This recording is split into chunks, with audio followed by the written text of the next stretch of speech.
Então, deixa eu voltar aqui para a tela. Obrigada, querida. Então, vamos lá. Na dimensão, primeiro a gente viu a dimensão interventiva, tá? Deixa eu só que abriu aqui uma outra tela para mim. Na dimensão interventiva, eu tenho que ter aí o conhecimento das tendências teóricos metodológicas, a instrumentalidade, e aí quando eu penso em instrumentalidade, eu tenho os instrumentos técnicos operativos, os campos de habilidade e os componentes éticos e os componentes políticos da minha área. Então, a partir desse momento, eu vou ter uma prática, né, alicerçada em fundamentos. Quais são os fundamentos? Teóricos, metodológicos e instrumentais. Então, eu vou saber como melhor aplicar, melhor desenvolver a minha ação se eu tenho ela fundamentada, tá? E aí ele diz, mais do que isso, você tem que ter também competências, habilidades profissionais que são postura, saber ouvir o usuário, propor que esse usuário também seja protagonista. E aí ele é protagonista quando ele consegue ser ouvido e também ter voz. Ele consegue expor suas ideias e seus sentimentos. Quando você age dessa forma, você abre e você propõe espaços democráticos de gestão. Aí, para eu intervir, eu preciso ter uma segunda dimensão, que é a dimensão interventiva, investigativa. Antes de eu intervir, eu tenho que investigar a situação. Então, eu tenho que produzir conhecimento, eu tenho que elaborar pesquisa e os aspectos analíticos que dão suporte e vão qualificar a minha intervenção. Então, olha que interessante, eu não posso ir lá chegar fazendo. Não, eu tenho que entender que para quando eu intervir, eu tenho que ter fundamentos. Alguém me perguntar por que eu estou agindo assim, eu tenho que buscar aí FHTM, eu tenho que buscar as bases teóricas, eu tenho que buscar as bases aí desse entendimento de sociedade, eu tenho que saber com onde eu estou lidando, qual é o campo de saber, qual é a área de atuação e quais são os instrumentos que eu vou colocar em prática. Então, antes de eu intervir, os autores estão dizendo que eu preciso primeiro investigar. Depois, eles sugerem para a gente a terceira dimensão, que é a dimensão analítica. O que fala da dimensão analítica? Decorre da capacidade analítica que o assistente social tem para desenvolver ao longo da sua trajetória profissional, que ganha visibilidade por meio da construção de mediações que possibilitem a ultrapassagem de uma visão simplista e imediata, identificada no exercício profissional de parcela da categoria, para com uma análise com base na interpretação sócio-histórica da profissão. Olha o que ele diz para a gente. Gente, não dá para ter uma visão superficial das coisas, imediatista, simplista.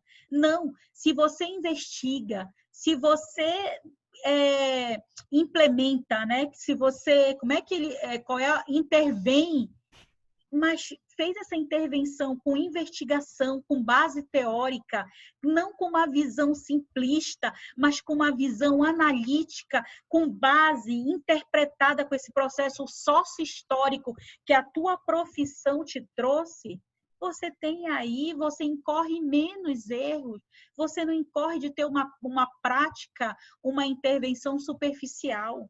É esse o momento em que o profissional se reconhece ou se conhece, se ele ainda não fez, o seu espaço de trabalho, se reconhece nesse espaço de trabalho, se entende a compreensão da sua profissão ali e como um agente de transformação histórica, né? Então, é aquele sujeito que entende o porquê dali e ele vai contribuir para essa sociedade, uma sociedade justa, uma sociedade com equidade, uma sociedade que dá voz àquele que mais precisa.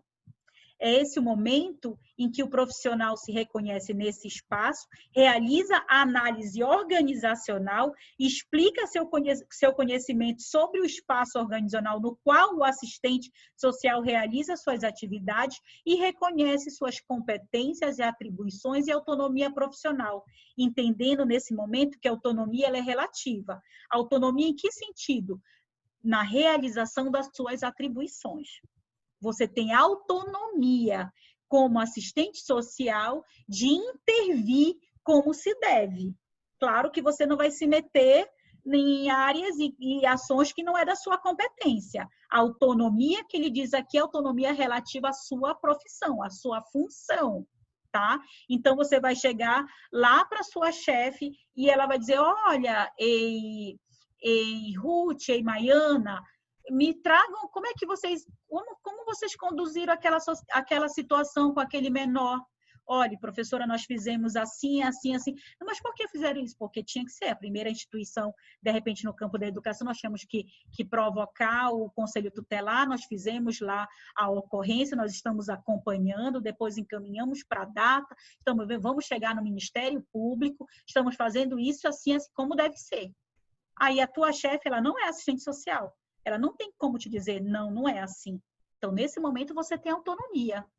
Ali, naquele momento, você tem que intervir com base legal, com base teórica, com os seus instrumentais. Um assistente social tem os seus instrumentais, tem o registro das suas ações, né? Então, para ele saber que cada caso, quem era, de quem tratava, quem é a família daquele menor, quem é aquele menor, o que foi que aconteceu, tem o seu registro ali, que fica, né, no sigilo profissional da profissão, a sua organização. Então, ali, eu, como pedagoga, não tenho como dizer se está certo ou errado. Eu tenho uma coerência e posso, até como ser a diretora do local, dizer que eu sou devolutiva, porque eu estou no cargo de chefia. Mas o como você vai operacionalizar dentro da tua demanda, isso é a tua autonomia. Tá? Então, você tem autonomia. Então, olha como é sério a sua atribuição, como é sério o seu papel. Tá? Então, entende-se por autonomia a compreensão da sua capacidade e competência profissional de tomar decisões determinando o seu exercício profissional. Então, a tua prática, né, a tua intervenção vai revelar a tua autonomia, teu poder de decisão, como você conduziu, tá? E aí, olha, só agora nós vimos 3 dimensões. Então, ou seja, essa prática, ela não é qualquer ação, ela é uma intervenção séria. Ela teve investigação, ela teve aí a capacidade de analisar a situação e entendê-la para saber como você deve agir. É o exercício político, ideológico, ético da tua histórico social da tua profissão. Ou você ajuda aquela pessoa e orienta da melhor forma, ou você está comprometendo tudo aquilo que você acredita.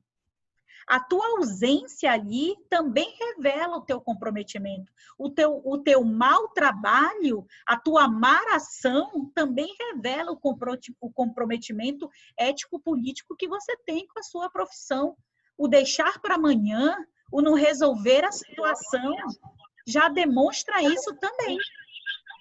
Então, como é que eu não vou trabalhar isso da melhor forma? Tá? Então, é muito sério. Então, olha o compromisso que você tem que ter. Tá? Qual é a próxima dimensão que os autores dizem? A dimensão ideopolítica. Olha, nós já até falamos dela, mas olha como ela não fica de fora, gente. É tudo interligado.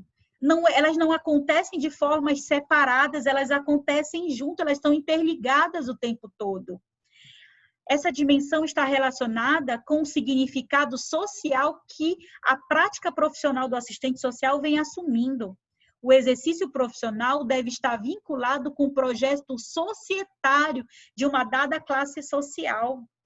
Buscar entender que é uma categoria plural, que interpreta, que analisa, que intervém numa sociedade. O projeto ético-político é a autoimagem da profissão, que, construída por meio do seu trabalho diário, a direção social construída por uma profissão é o fruto da sua organização coletiva e está presente no exercício da profissão de vocês. A maioria do assistente social são assalariados, prestadores de serviços em diferentes áreas. Quais são essas áreas? Saúde, educação, assistência, habitação, docência, os espaços sociojurídicos, né? Aí, e olhem só, no teu exercício profissional, você vai colocar em prática o teu projeto ético-político. Então, como não ser solidário com meu amigo aí, profissional assalariado? Como não ser solidário a esse usuário quando eu também sou? Quando eu tenho uma ideia de classe? Então, eu revelo aquilo que eu acredito. Então, a minha prática vai revelar aquilo que eu acredito. E essa prática, essa intervenção, ela tem que ser ética, que eu já vou falar, ela tem que ter a ideia ideopolítica, ela tem que colocar o projeto ético-político da profissão em prática, ela tem que ter uma capacidade de analisar a situação para que não tenha uma prática rasa, simplista, superficial, ela tem que ter pesquisa, ela tem que investigar, ela tem que produzir conhecimento, ela tem que ter base legal, teórica na condução da sua intervenção. E não menos importante, e eu digo uma das mais importantes, a quinta dimensão ética. Explicitar o entendimento que se tem acumulado acerca de hábitos, costumes, moral, dinâmica social, contradições que estão presentes nas relações estabelecidas entre homens, dos homens com eles mesmos e entre os homens e a natureza. Gente, qual é a tua relação que tu tem com o outro? Eu comecei a falar de ética lá no início do nosso encontro. A minha relação com o outro. O que eu gostaria que o outro me fizesse, como eu quero tratar, como eu quero ser tratada, o que eu tenho de concepção de homem, de ser humano, de dignidade da pessoa humana. É isso que eu vou ter que colocar no exercício da minha prática. É essa a ideia. E aqui eu faço um adendo para vocês não esquecerem o código de ética, porque aqui perpassa por sigilo. O que tu souberes, o que o teu colega te falou, o que o usuário te contou, gente, na privacidade, tem que guardar. E eu tenho que aprender a guardar desde agora. Não existe alguém te contar uma coisa e você não guardar, passar para outro colega. Você tem que aprender a guardar, e isso é de agora. Como é que você vai guardar as situações que os usuários trazem se você não sabe fazer isso? Então, olhem só, é muito sério. E a ética não perpassa somente no sigilo, mas na postura, no que você pode ou não fazer. E aí, quem vai te dizer isso, esse rol? Teu código de ética. A tua lei que regulamenta a tua profissão. Então, você tem que ler. Além disso, ele fala para a questão aqui de costume, de moral, de hábitos. Bons hábitos, leitura constante. Né? Eu tenho que ter a consciência que no meu papel, no exercício profissional, eu tenho que estar o tempo todo me atualizando. Né? Eu tenho que ter bons hábitos, os hábitos de registrar os atendimentos, de guardar as coisas, né, com carinho, com apreço, são intimidades que estão ali. A questão de moral, o que tu pensas em relação ao outro, não só a ética ela é externa, mas a moral é interna. O querer bem, o ser solidário, o ser proativo, né? O ser justo, isso tem muito a ver com moral, não tem só a ver com ética. Então, que ser humano é esse? Dessa relação entre os homens, dos homens com os próprios homens, né? E deles com a natureza. Olha o que nós estamos passando aí, fruto de uma ação, de ações humanas. Destruição do nosso meio ambiente, ganância, e uma série, né, corrupção, e uma série de atitudes antiéticas, antijurídicas, e olha o prejuízo enorme, vidas sendo ceifadas, estamos perdendo por atitudes antiéticas, antijurídicas, imorais, seja lá que for, maus hábitos. Então, é esse compromisso que fica aqui. tá? É essa ideia que vocês têm que ter, tá? E eu trago aqui, né, só para a gente terminar, a ideia do executor terminal, né, que o Neto traz. O assistente social é conhecido como esse executor terminal, nessa ideia de que operacionaliza serviço, gestionando, né, de gestão, ele usa esse termo gestionando, programas e projetos implementados por meio das políticas públicas, produzindo as determinações estabelecidas pelo Estado.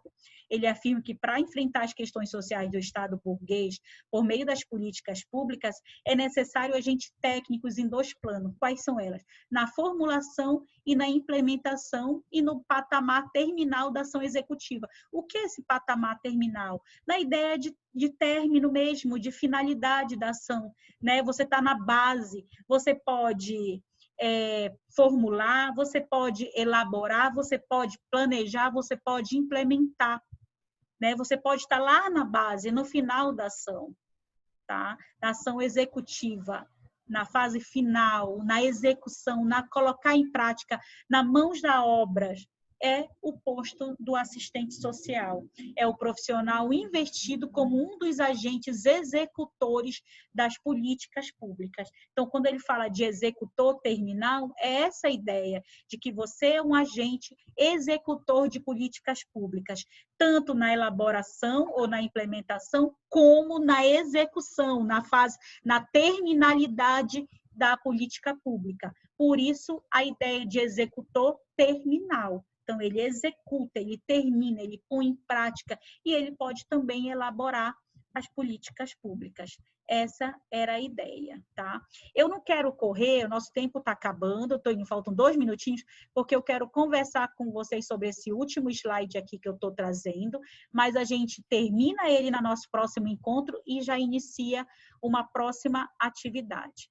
Quero só finalizar olhando para vocês aqui, agradecendo. Obrigada a todos por terem topado essa troca de horário só hoje, por conta dessa Olha situação. Quem está aqui comigo, professora. Olha!